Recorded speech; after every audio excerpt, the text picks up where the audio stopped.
tämä oli kokonaan eri näköinen silloin, kun tuossa oli bensa-asema tuolla linja-autoaseman takana. No sittenhän siellä oli se autokuljetuksen se pääpaikka, ollut autokuljetuksen pääpaikka tuolla. Kyllä, siitä monta kertaa tuosta lähdettiin Oulusalloon ja ei se Onnikkaa odotettiin ja istuttiin Onnikkaan. Niin ei sitä tullut silloin mieleen, että elämäntyö tulee tässä, kun katsoo tätä korttelia Onnikan ikkunasta. Elämäntyö tulee ja tullaan tässä viettään. Niin se tuo ihminen tiedä, mihin se joutuu.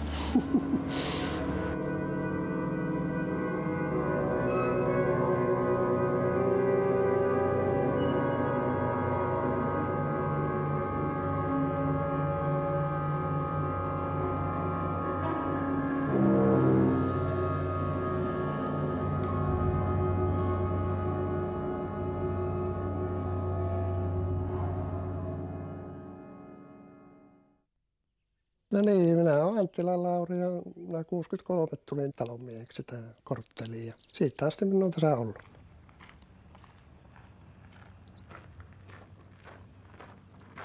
Pyhä päivä kun tuli ja piti ruveta heti lämmittää uunia.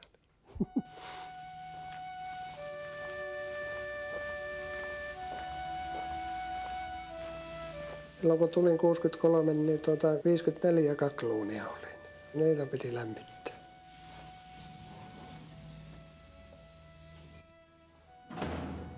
Kolmas kerros laitettiin sitten sähkölle, että sitten väheni 36 uuni. Niitä minä 25 vuotta lämmitin, 36 uuni. Tässähän niitä on niitä uunia, joita sitä on eltattu. 300 metriä meni talvessa alakoja. Mä illalla laitoin ne uuni eteen valmiiksi, että en ollut aamulla kun syytää uuniin. Joo, mutta kyllä sitä on kunnossa pysynytkin. 33 vuotta palvelin, niin päivääkään ollut sairaalomalla. Pitää koputtaa puuta. Kun Anttila muutti Rantakadulle, oli elämä Torinrannassa vilkasta. Rantakadun ja Aleksanterinkodun rajaamat 4 1800-luvulla rakennettua puutalokorttelia olivat täynnä asukkaita ja pieniä liikkeitä. Rantakorttelien edustalla oli linja-autoasema, kauppatori ja kauppahalli.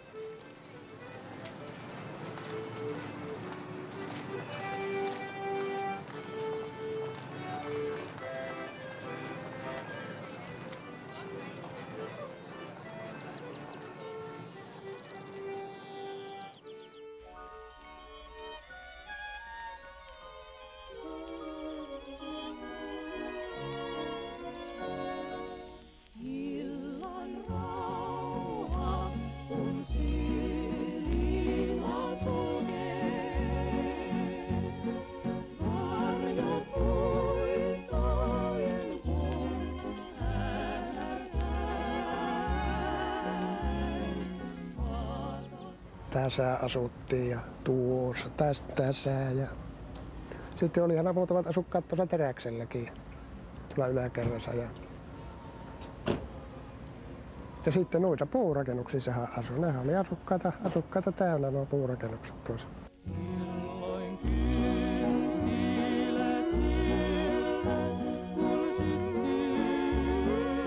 Ei liiketä penikoa, että ne teki mulle liikkeet tänne. Koivuun kohdalla oli korkea puuaita, niin siinä oli semmoinen reikä, josta ne tuli aina tuonne puolelle tuo. Kottikärryllä renkaatkin ne puhkasi ja päästivät ilmat pois aina. Ja päästi ne autoistakin tuossa, kun oli teiltä. No oli ja nyt tämmöisiä, kaikki on muutama auto noilla kilokunnalla ja muulla.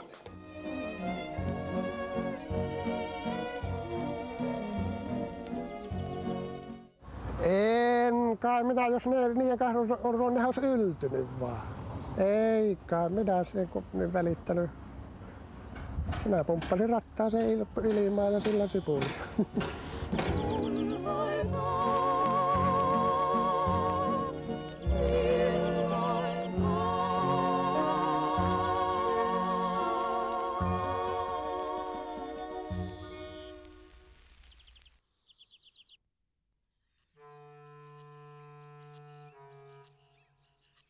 1940-luvulla laadittu keskustan asemakaava pyrki luomaan Oulusta valoisan ja ilmavan puutarhakaupungin.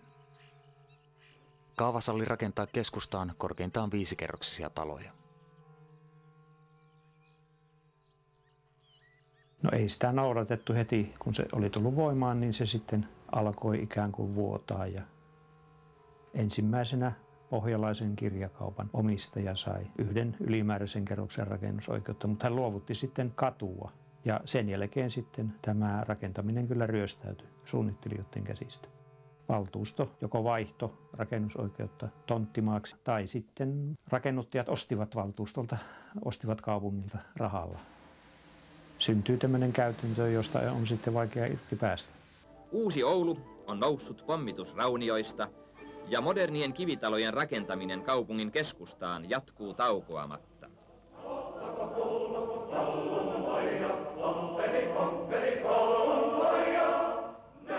Oulu oli osittain pommituksessa tuhoutunut ja kun asuntopula oli suuri, niin kaikki tämä rakentaminen se oli edistystä. Ja tornitalot olivat edistyksen merkki, ne olivat hienoja asioita. Ja siihen ei millään lailla kiinnitetty huomiota, että kaupunkimiljö olisi jotenkin pirstoutumassa. Jossakin muistaakseni oli valtuustokeskustelussakin tullut aikoinaan silloin sodan jälkeen niin idea siitä, että mitä jos tehtäisiin kaupunki eri paikkaan. Silloin vanha Oulu olisi jäänyt omaksi yksikökseen ja uusi olisi rakennettu muualle. Niin kuin oikeastaan kaikissa sivistyspaikoissa näin on tehtykin.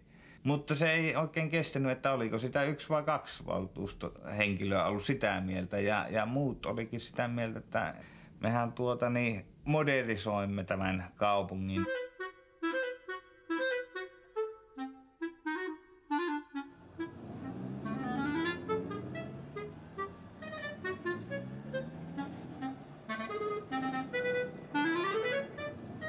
Oulua koskevat väestöennusteethan olivat ihan hurjia.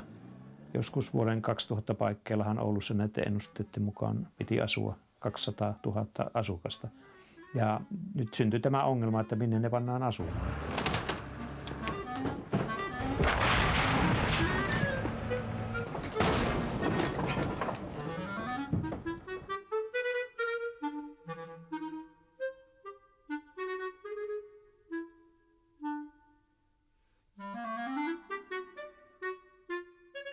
'60-luvulla oli valtakunnan sisällä aika voimakasta muuttoliikettä ja asuntojen tarve oli kova kaupunkipaikoissa. Ja silloin kun tapahtui tämä elementtirakentamisen läpimurto, niin se oli niin kuin houkutteleva tapa rakentaa nopeasti ja paljon.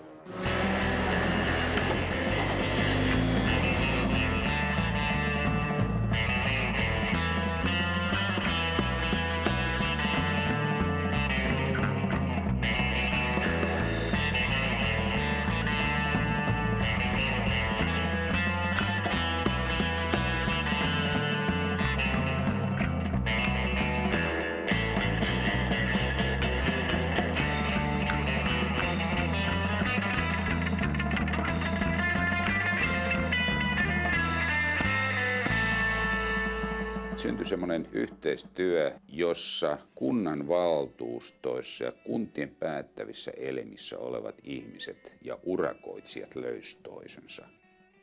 Se oli näiden piirien edun mukaista, että ruvettiin tekemään laajoja alueita betonikerrostaloista, betonielementtisinä. Ja tällä tavalla koko betoniteollisuus pääsi vauhtiin. Kunnallispolitiikassa käytiin rajua peliä, että siellä voideltiin päättäjiä niin, että ilmeisesti niiden puolueet sai rahaa.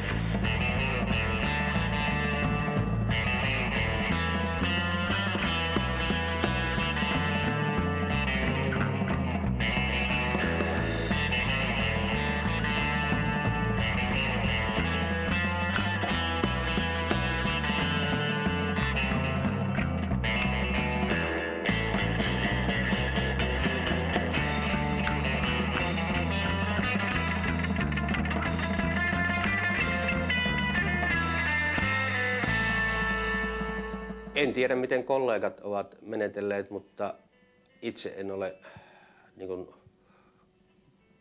koskaan yhtään lautakuntaa kutsunut kokonaisuudessaan koolle, mutta toki olen joskus keskustellut yksittäisten päätöksentekijöiden kanssa.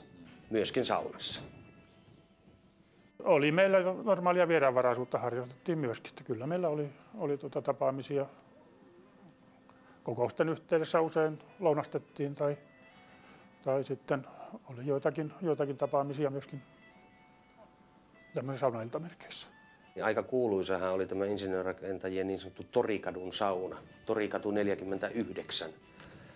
Asuinkerrostalon alimmassa kerroksessahan oli tällainen saunaosasto ja kyllähän sillä oli niin kuin tietynlainen maine siitä, että siellä harrastetaan suhdetoimintaa.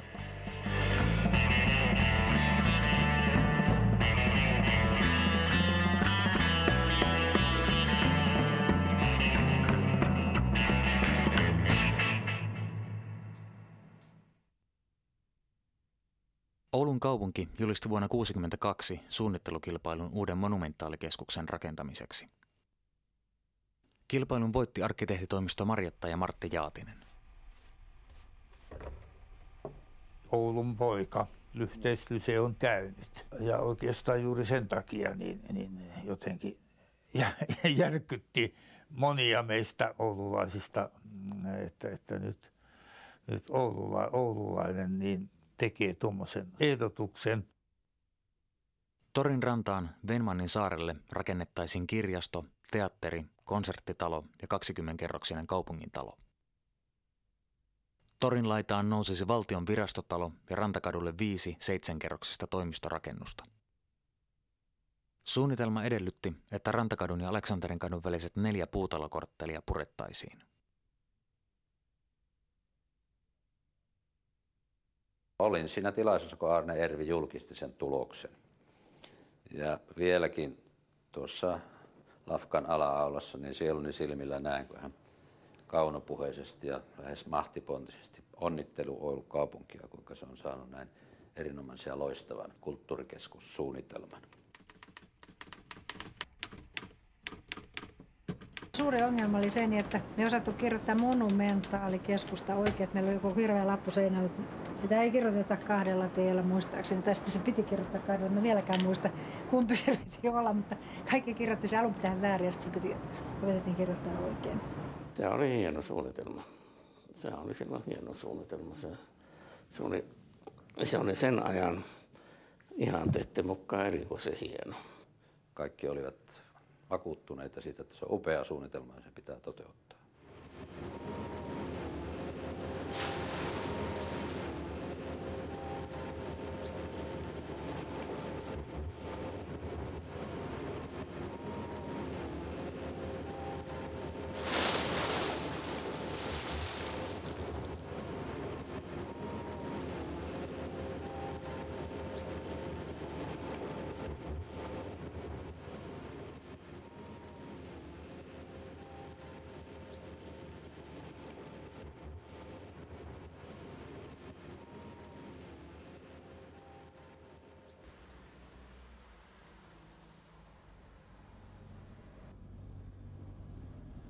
No en ole siinä käynyt, että en minä se. Ei se oikein ja ei, kyllä ne ihmettelee nuo varsinkin ulkopaikkaa, kun nehän luulekin, että se on jäteveen puisto.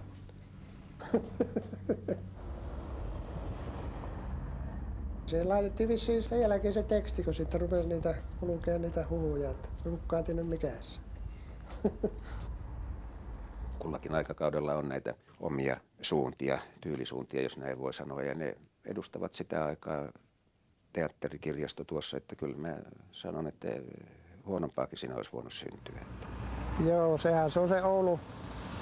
Ja teatteri meressä ja Syväsatama kuivalla maalla ja yliopisto suolla. Kamarineuvos Atte Kalajoki nosti Rantakadun tulevaisuuden esille vastaperustetun kotiseutuyhdistyksen Ouluseuran kokouksessa.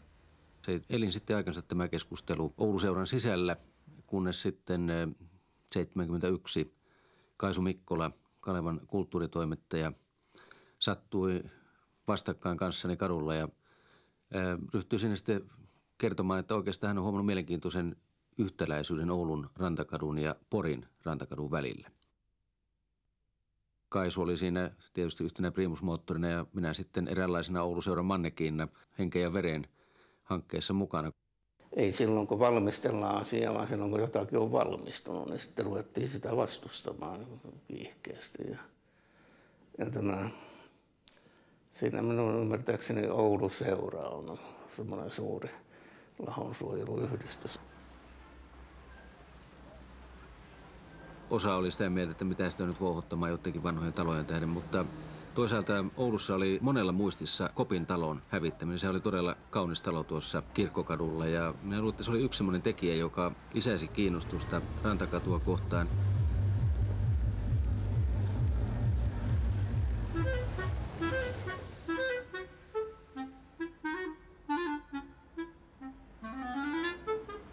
Omassa työssä kulttuuritoimittajana niin mä yritin hakea meille arkkitehtuurin kriitikkoja, koska niitä oli vaikea saada just niinä aikoina, kun oli tämä rakentamisen hullut vuodet. Koska silloin niitä olisi tarvittu, että olisi pystytty keskustelemaan siitä arkkitehtuurista, mitä on tulossa.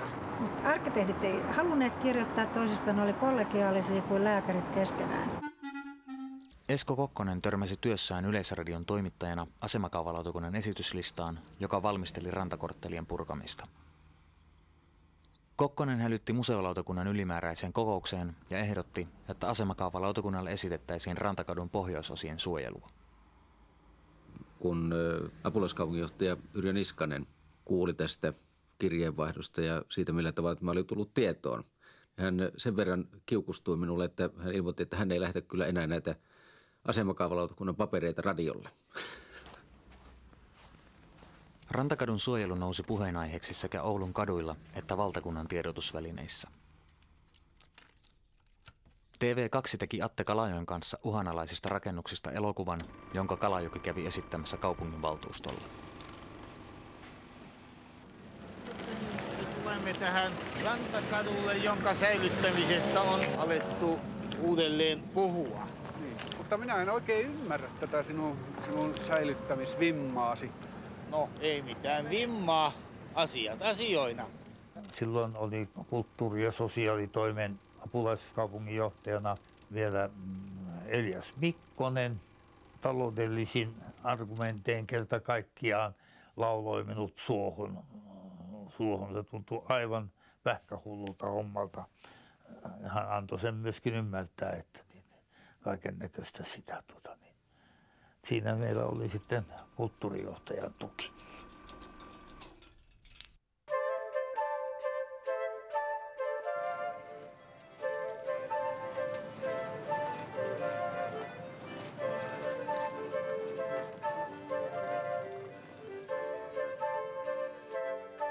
Jos olisi siihen pysähtynyt, ettei sinne olisi sitten jotakin SOK hirvittävän rumaa hotellia vedetty siihen paikalle, jossa minun lapsuudessani oli ihana kioski. Se oli sellainen kulmikas kioski, jossa kesäiltaisin mies soitti haikeasti sahaa ja me ostettiin sellaisia lakritsoita, jossa oli reikä keskellä ja ilmapallo päässä, että niitä saattoi puhaltaa. Minusta se olisi ollut edelleenkin olisi ehkä sellainen ihanampi vaihtoehto just siihen kohtaan. No aina sanonut, että se vaakuna ärsyttää niin paljon, että pitäisi mennä oikeastaan sinne sisälle, ettei näkisi sitä.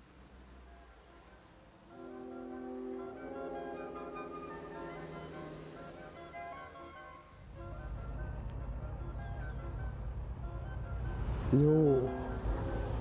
Tässä on pakko jotenkin, jos aikoo olla oululainen ja elää, niin on pakko sitten tulla toimeen sen tilanteen kanssa. Mutta se on hirveän ruma. Ei mulla olisi mitään sitä vastaan, jos joku purkaisi sen.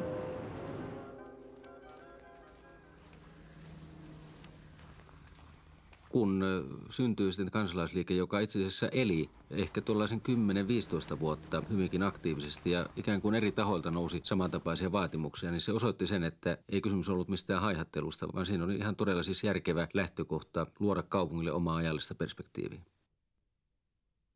Se sai tämmöisen kansanliikkeen luonteen, joka oli se uusi aalto, joka sitten tuli tämmöisen totaalisen ajattelun sijalle. Sehän ei ollut pelkästään oululainen ilmiö, että tämähän oli jo muuallakin tapahtunut, mutta siellä oli vain jo aiemmin niin kuin jossain Porvoossa ja Raumalla ja samoin Turussa niin jo todettu.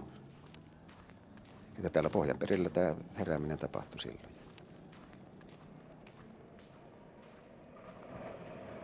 Käsilaukussa oli aina sellainen lista, tai kun joku tuli vastaan, niin panetko nimesi tähän, se oli sen Rantakadun puolesta. Ja sitten me käytiin viemässä nämä adressit valtuustoon. Meistä on valokuviakin olemassa, kun me seisoimme tarmokkaana valtuuston kokouksessa ja valtuusto ottaa ystävällisesti sen vastaan ja lupaa tehdä kaikkensa.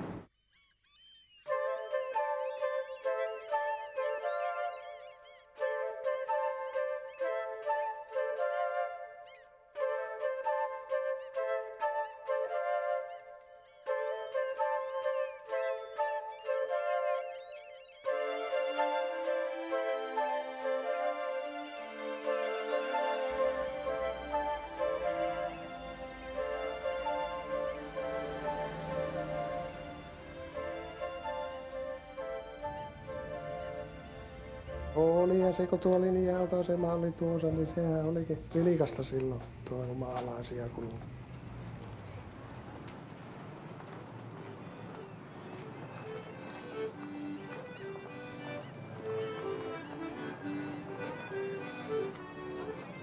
Siihen ne kaikki maalaiset tuli, kun ne tuolta silloin Konnikalta. Siihen ne meni, siinähän ne teki ostokset.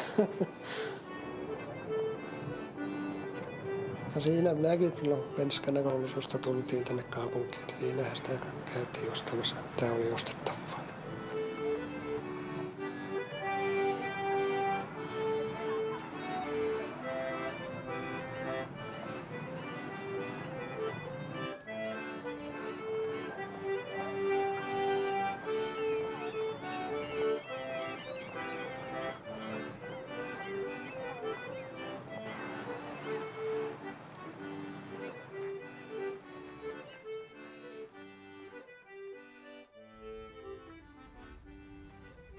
Se oli semmoinen niin kuin elävä teatteri sekin, että ikkunasta illalla kattelin, niin kyllä siinä oli monenlaista näytelmää näkyy.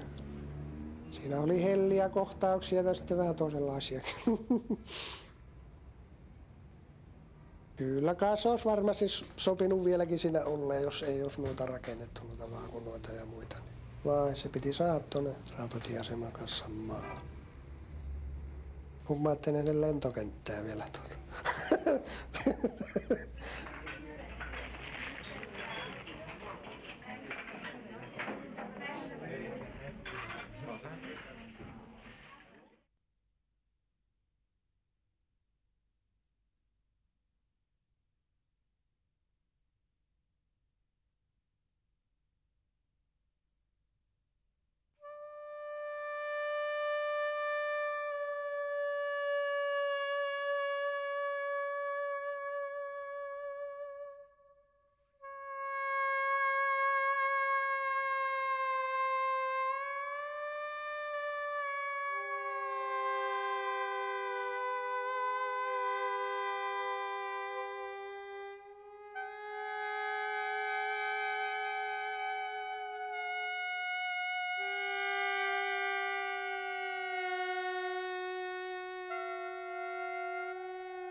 Kun Rantakadun suojelu tuli kaupunginvaltuuston käsittelyyn vuonna 1978, kaikki vähänkin merkittävät oululaiset kulttuuriyhdistykset ja opiskelijajärjestöt olivat luovuttaneet vetoomuksensa kaupungille. Suojeluhenki oli levinnyt myös Aleksanterinkadun puolelle. Enää ei puhuttu pelkästään Rantakadusta, vaan rantakortteleista. Keskustan puutaloalueet olivat hävinneet betonirakennusten tieltä ja rantakorttelit olivat viimeinen ehjä korttelikokonaisuus. Kaupunki kuitenkin päätti suojella vain Rantakadun pohjoisosan. Eteläosan suojelusta päätettäisiin myöhemmin talo kerrallaan. Aleksanterinkadun puolta kaupunki ei päättänyt suojella vaatimuksesta huolimatta. Tonteille saisi rakentaa 5-kerroksisia liiketaloja. Kaupunki asetti vuonna 1978 myös toimikunnan kartoittamaan Oulun kulttuurihistoriallisesti merkittäviä rakennuksia ja alueita. Käytännössä työ tarkoitti suojeltavien rakennusten valitsemista. Uusi toimikunta sai kaupunkilaisten suussa nimen Baskeritoimikunta. Baskeritoimikunta sai arkkitehtitoimisto Huusko et Tepolta esityksen suojeltavista rakennuksista. Konsultit kannattivat kaikkien rantakorttelien suojelua, myös Aleksanterinkadun puolelta. Me nähtiin se viisaimmaksi esittää suojeltavana. Se olisi silloin tarkoittanut, että ne rakennukset, jotka nimenomaan kadunvarsilla ovat, olisivat olleet ne, joista pidettäisiin vähintäänkin kiinni. Baskeritoimikunta ei kuitenkaan noudattanut konsulttien ehdotusta, vaan jätti kaupungin päätöksen mukaisesti Rantakadun eteläpään ja Aleksanterinkadun pois listalta. Siellä oli joitakin rakennuksia jo silloin päässyt huonoon kuntoon. Toiseksi siinä oli varsin massiivinen ja on massiivinen liikenne, joka vaikuttaa. Ja kolmanneksi siinä toisella puolella katua se on sillä kohtaa se tyyli on jo vaihtunut sillä tavalla. Ja ehkä neljänneksi vielä se, että kyllä siihen liittyisi ajattelu, että tätä saataisiin ehkä joutuisammin tätä kokonaisuutta säilymään, kun annettaisiin hiukan liikkumavaraa siellä Aleksanteringadun puolella. Nehän olivat päällisin puolin aika huonossa kunnossa, ainakin osa näistä rakennuksista, mutta korjauskelpoisia mielestäni kyllä kaikki. Se liikenne varmaan ei ole ollut siinä se syy. Liikenteellähän voidaan tehdä vaikka mitään, niin kuin nyt Oulu eräänä merkittävimmistä pyöräilykaupungeista on osoittanut. Kaupunki hyväksyi Baskeritoimikunnan selvityksen rantakortteleiden osalta uuden asemakaavan pohjaksi ja laittoi asemakaavamuutoksen vireille.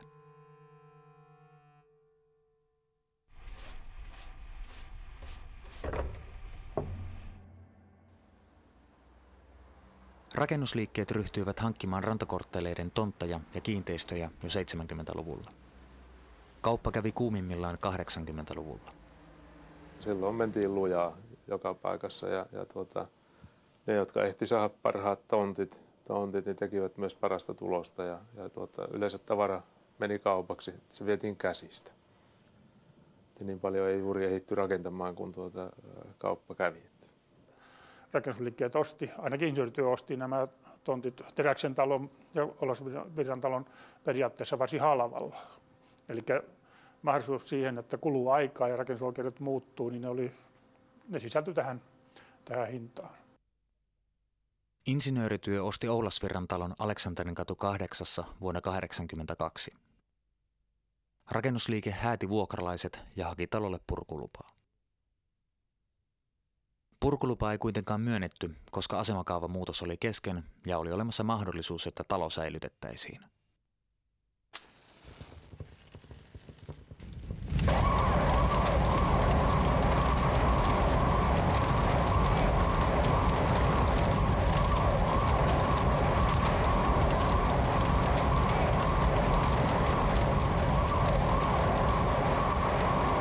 Työtoveri insinöörirakentajissa totesi insinöörityön toimitusjohtajalle kerran pilke silmäkulmassa, että perhana se pyromaani meni väärälle tontille. Toimiko tuhopolttaja insinöörityön tilauksesta? En ole koskaan tavannutkaan koko ihmistä. Tämmöinen kysymys on esitetty ja varmasti monilla on ollut ihan selkeä epäluulokin tämmöiseen, mutta ei ole pienintäkään yhteyttä palamisella ja insinöörityöllä keskenään. Että kyllä se pelkkä sattuma oli. Onko tuossa takana nyt sineetti koko tälle Aleksanterinkadun, Rantakadun kohtalolle? Aikamoinen shokkihan se tietysti on, jos Rantakadun korttelit lähtevät uusiutumaan tällä tavalla, mutta näkisin tämän kuitenkin yksittäistapauksena. Se, että se palo, niin ei ollut meillä hirvittävä vahinko, mutta että ei tämmöinen tyyli, että tätä kautta päästään semmoiseen lopputulokseen, joka on meidänkin tavoitteisen mukaan, eli uudisrakentamisen mukaan, niin ei se taas se sovi, että ei noin voi suostua hyväksymään tuommoista lähtökohtaa. Mutta ei itkettänyt hirveästi, myönnän.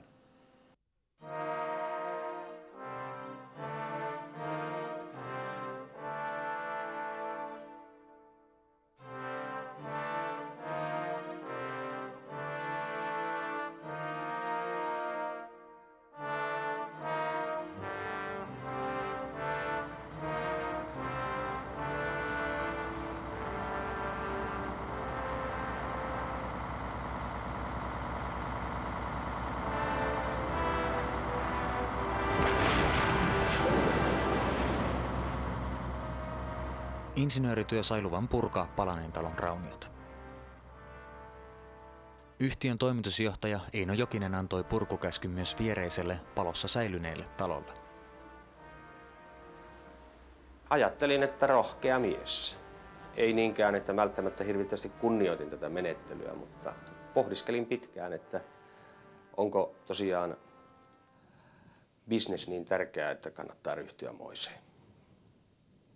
Hänet tuomittiin siitä sitten? Sitä en muista. Näinkö tapahtui? Kyllä. Mitä siitä tuli? 3900 markkaa sakkoa. Aha, joo. Kyllä. Kaikki on suhteellista. Se oli ilmeisesti kannattava liike. Todennäköisesti rahalle tuli vastinetta. Emme siinä laittomuuteen pyrkinyt missään muotoa, mutta niin siinä kuitenkin kävi.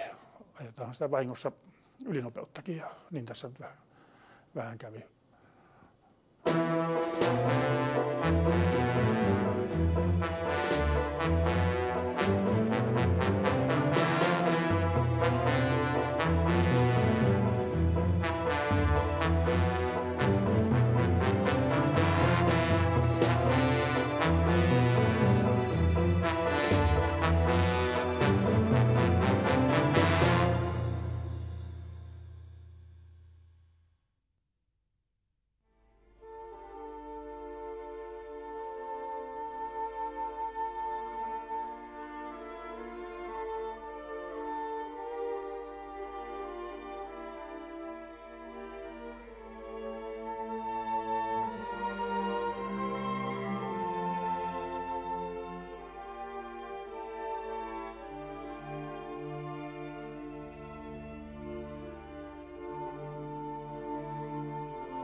Kaupungin rakennusvalvonta ei pitänyt huolta siitä, että talot olisivat pysyneet kunnossa.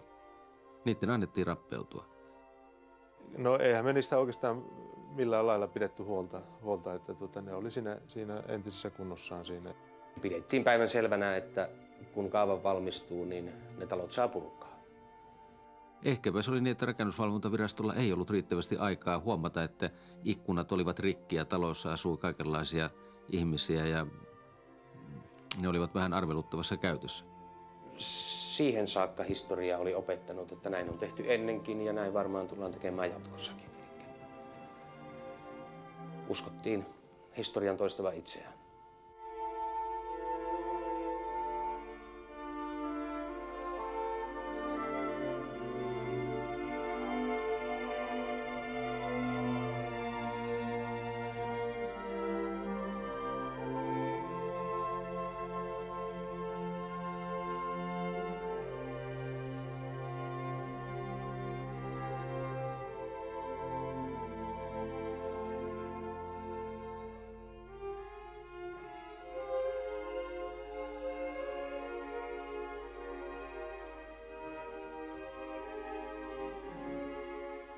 Rantakorttelien uusi asemakaava valmistui vuonna 1986. Kaava noudatti Vaskeri-toimikunnan esitystä. Rantakadun pohjoisosa sai merkinnän SR1, joka asetti talot suojeluun ja kielsi niiden purkamisen. Osa rakennusliikkeiden omistamista taloista ei saanut suojelumerkintää lainkaan. Osa sai ristiriitaisen SR4-merkinnän, joka toivoi suojelua, mutta mahdollisti rakennusten purkamisen ja korvaamisen ympäristöön sopivilla uudisrakennuksilla. Kyllähän se on. Sehän on suojelumääräys. Niin, mutta se ei käytännössä takaa suojelua kuitenkaan. No sen olisi pitänyt taata. Niille, jotka keinolla hyvänsä, millä hyvällä keinolla hyvänsä olisi voitu säilyttää, niin tuon määräyksen mukaan niitähän olisi tullut säilyä. Eikö siinä vaiheessa oli aika selvä, että ei rakennusliikkeet niitä aio säilyttää, koska ne oli ollut siinä jo 10 vuotta hoitamattomana? Kyllä, no nyt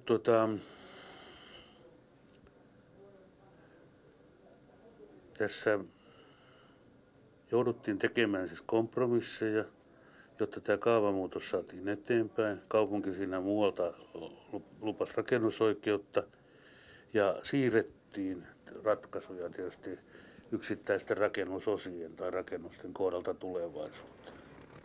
Rantakorttelin rakennusoikeus pienentyi uuden asemakaavan myötä. Kaupunki hyvitti rakennusliikkeille niiden menettämää rakennusoikeutta.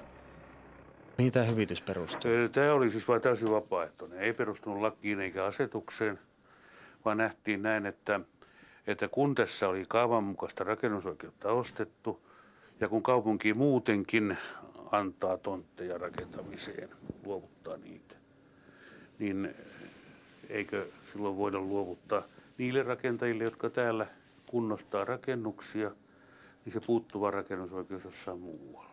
Tai he eivät kunnostaneet näitä rakennuksia? Eiväthän he kunnostaneet niitä. Kyllä siellä joku rakennus on kuitenkin. Mutta ne rakennusliikkeet niitä kunnosta. Eli rikkoko rakennusliikkeet tätä sopimusta sitten? En minä siihen osaa vastata.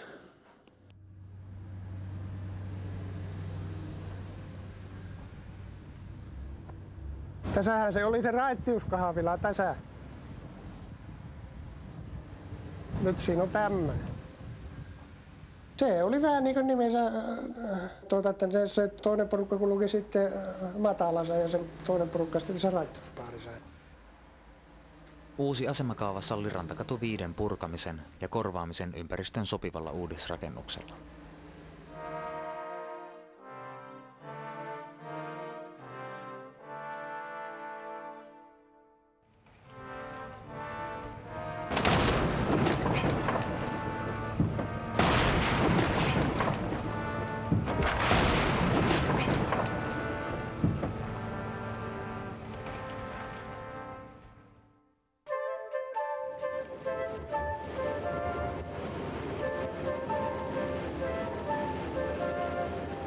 Jos tarkoitat, että miksi ei pistetty koko aluetta heti matalaksi, niin meidän nähdäksemme Oulun markkinat ei olisi vetänyt niin paljon asuntoja kuin siihen koko alueelle olisi tullut. Ja me aloitimme siitä Rantakatu 5, joka on siellä toria vastapäätä. Ja oli tarkoitus vaiheittain edetä.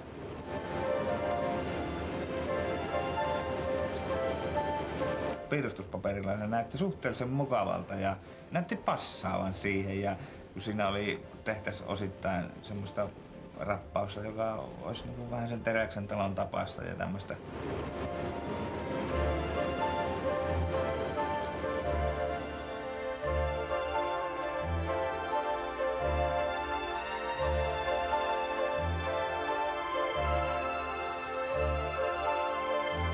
Siinä on elementtitekniikkaa hyväksi käyttöön pyritty vähän pipertämään niin kuin ympäristöön sopivaksi, mutta minusta se on niin kuin, kyllä voi sanoa epäonnistunut. Oletko sä itse tyytyväinen siihen jälkeen?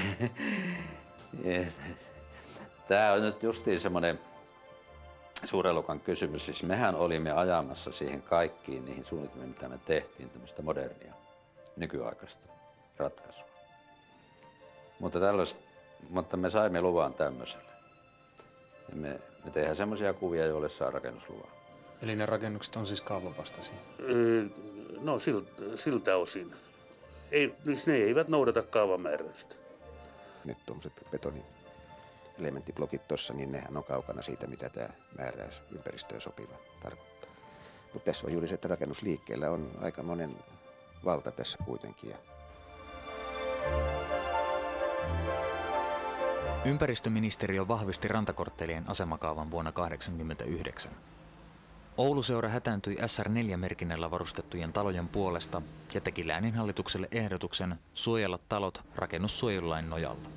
Ne, joiden mielestä heidän ajatukset eivät toteutuneet, jatkoivat sitä riitelyä tai vastustamista tai omilla keinoilla senkin jälkeen, kun kaava oli vahvistunut.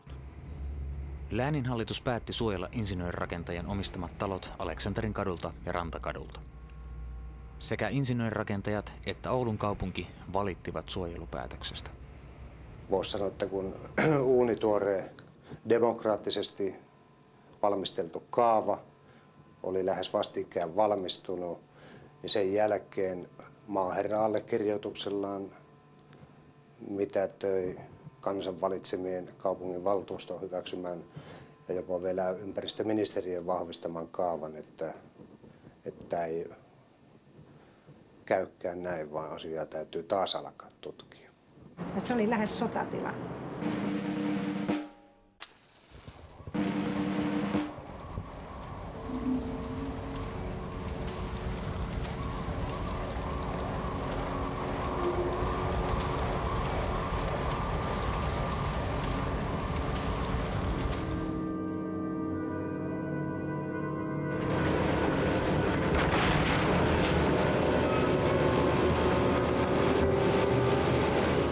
Tässä ei ollut mikään suojeluta. Puretaan.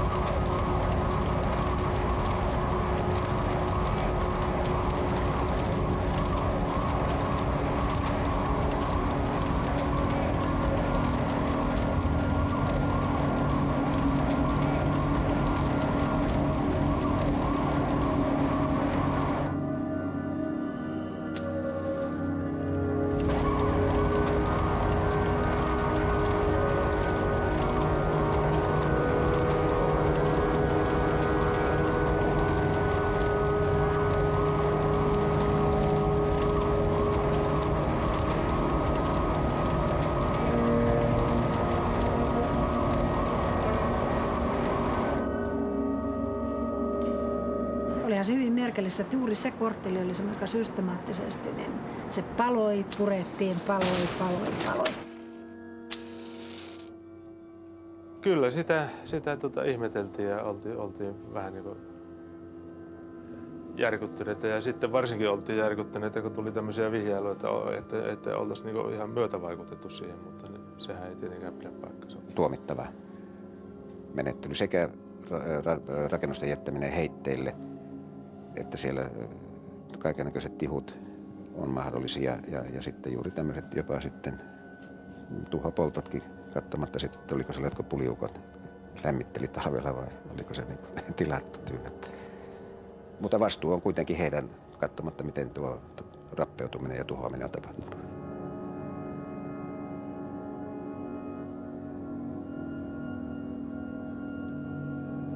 Joo, nehän oli aivan siinä uskossa ja nehän oli aivan sillä saksalaisella Liisakin siellä, kun oli sitten menneet, niin oli ihmetelleen, että miten on mahdollista, että vielä keskellä kaupunkia on sova-aikuisia niin rauniota jäljellä, että ei ole rakennettu.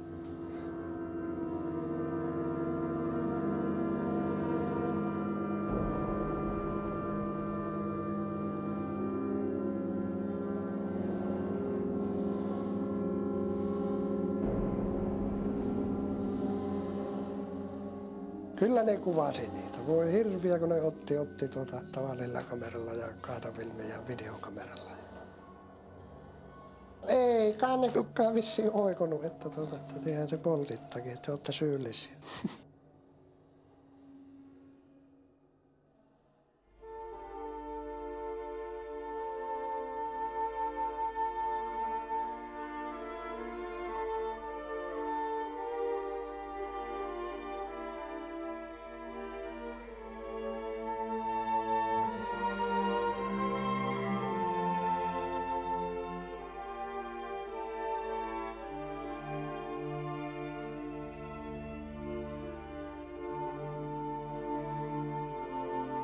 Valtioneuvosto kumosi vuonna 1993 lääninhallituksen suojelupäätöksen Aleksanterinkadun osalta. Päätöksen perusteluina oli rakennusten huono kunto. Aleksanterinkadun rauniot purettiin. Myös tuhopolttajilta säästynyt Matlinin salonki purettiin.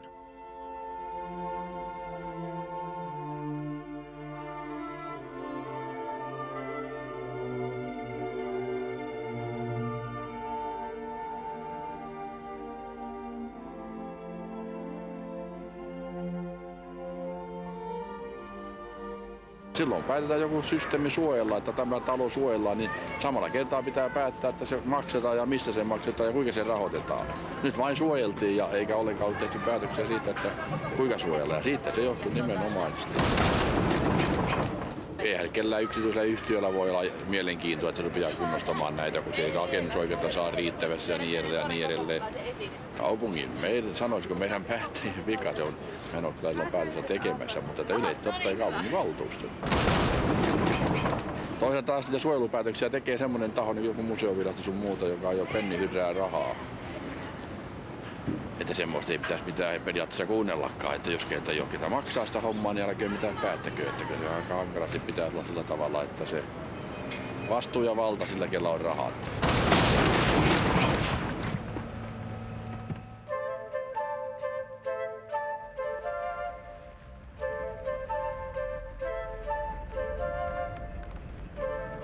Asunto Kauppa-Albertti on tämä tässä, mikä on tuota kauppahallia vastapäätä. A-talo on niin kuin tuon kauppahallin vieressä ja sitten tulee tuo B-talo ja C-talo. Ja sitten on tässä oikeastaan, jos käännytään niin tuonne toiselle puolelle, niin tuolta näkyy sitten tuo Asunto Oy köysiportti, johon tulee kans yhtiö. Ja, no, rakennusmateriaali on semmoista kivipestyä betonielementtiä. Huoneiston, tai oikeastaan talon korkeus on 2-3-kerroksista taloa, että siinä ei mitään isompia taloja tähän ei tule.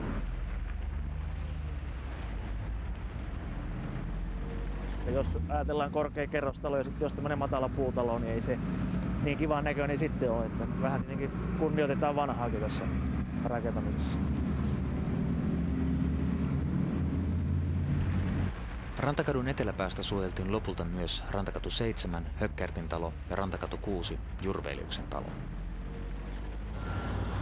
Tässähän oli semmoisia pieniä sekatavaraliikkeitä. Kun me käytiin äitin kanssa kaupungissa, niin tästä käytiin aina ostoksilla, niin käytiin makkaraa ostamassa. Ja tässä oli 2 tässä ja sitten tuosta mentiin sisään niin pikkunen putinkiva. Siellä sitä vain ostoksilla käytiin.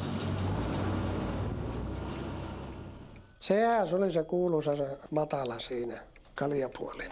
Se oli kyllä elämää. En minä se kyllä käynyt, mutta pitää ulkoa päin sitä. Talon omisti neiti Elsa Juustinen, jonka kuoltua talo siirtyi valtiolle. Väitetään niin, että rakennusliikkeet pommittivat häntä niin, että hän vaihtoi puhelinnumeronsakin salaiseksi.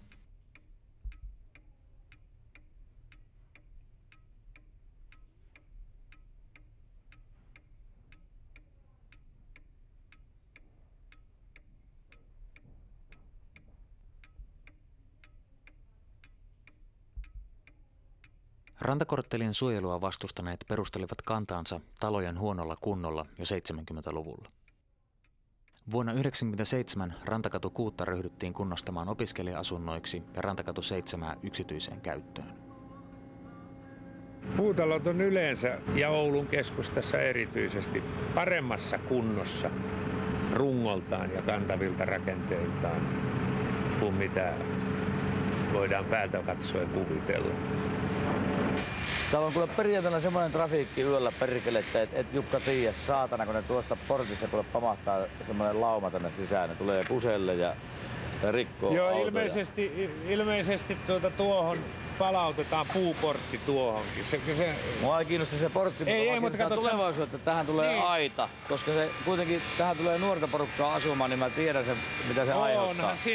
Onhan siinä vilkasta eloa, mutta näähän on näiden ihmisten koti. Ei nääkään sitten tykkää, että tuohon porttikonkiin tulee kuseskelijoita tuolta kapakkakierrokselta. Me laitetaan puuportti tohon, aita tähän, joka katkaisee tämän liikenteen ja sinä pidät ton porttis kiinni, niin johan on Lylyllä turvallista olla. En mä puhu itsestäni, vaan kaikista. Niin kaikista teistä. Minä tarkoitin teidän.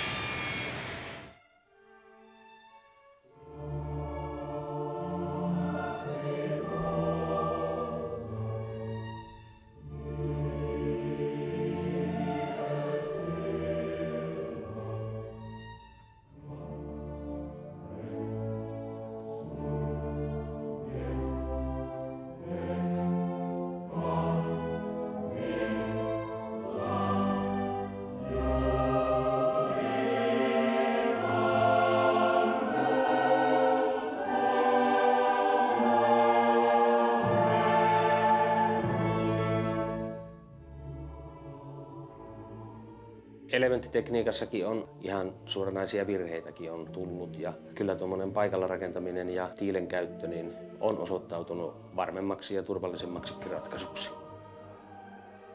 Hitsauksessa käytettiin niin sanottua mustaa terästä eli ruostuvaa terästä ja nythän suurin huolenaihe oikeastaan näissä sen aikaisissa betonitaloissa on se, että milloin nämä hitsaukset alkaa ruostumaan ja tietenkin tämmöinen kaikkein hurjin ajatus on se, että alkaako elementit tippuilemaan tuolta seinältä alas.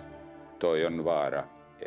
Mun mielestä se on yleensäkin vaara, että jos niin mennään johonkin rakentamistapaan, niin ennen kuin sitä on testattu vähän pitempään, niin tulee semmoinen buumi, joka käy läpi koko valtakunnan, tehdään joka paikkaan samanlaisia rakennuksia ennen kuin on kokeiltu, että onko ne kunnollisia.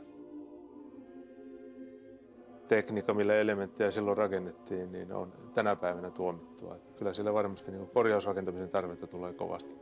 Etenkin näissä lähiörakentamisissa, missä niin hyvin nopeasti elementtitekniikalla taloja tehtiin. Kyllä meillä on ollut vähän sellainen perusajatuskin, että talolla on olemassa tekninen ikänsä.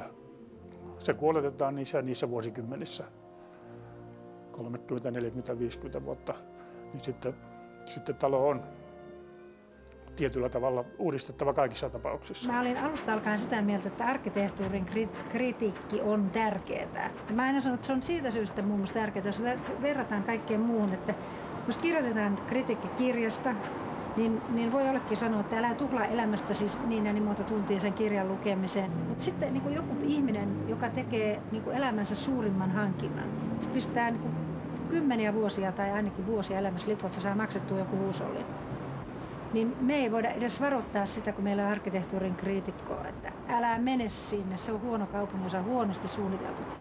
Kritiikistä mulla on ollut aina vähän sellainen käsitys, että nehän on makukysymyksiä ja niille, jotka voimakkaammin kritiikkiä esittää, niin mä olen pyrkinyt sanomaan, että kun noin hyvä oot, niin miksi et tee itse sitten parempaa kuin ne, jotka on tähän asiaan koulutettu.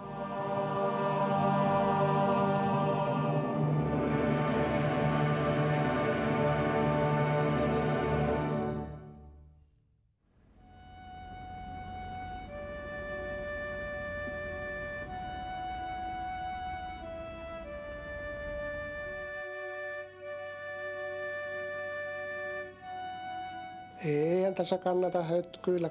Tässä pitää kuulostella ja katsella, mille tässä rupii. Ja ne antoi jäättää asumaan niin entiseen työsuojeasuntoon.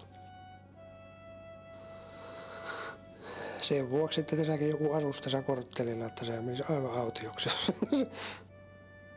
Nämä on viisastellut, että no minä samalla lailla tässä nämä vartiointihommat tein, kun silloin kun olin töissäkin.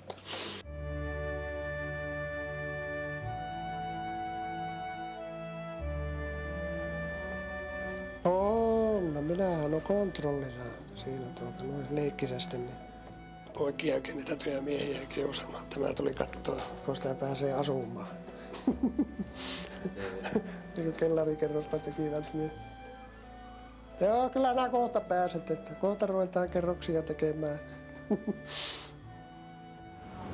Joo, en minä kyllä nuihin lähtisi varsinkaan tuolle Aleksin puolelle, se on niin melunen paikka, että en minä kyllä lähtisi asumaan.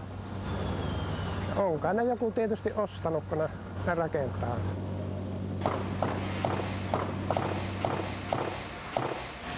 Joo.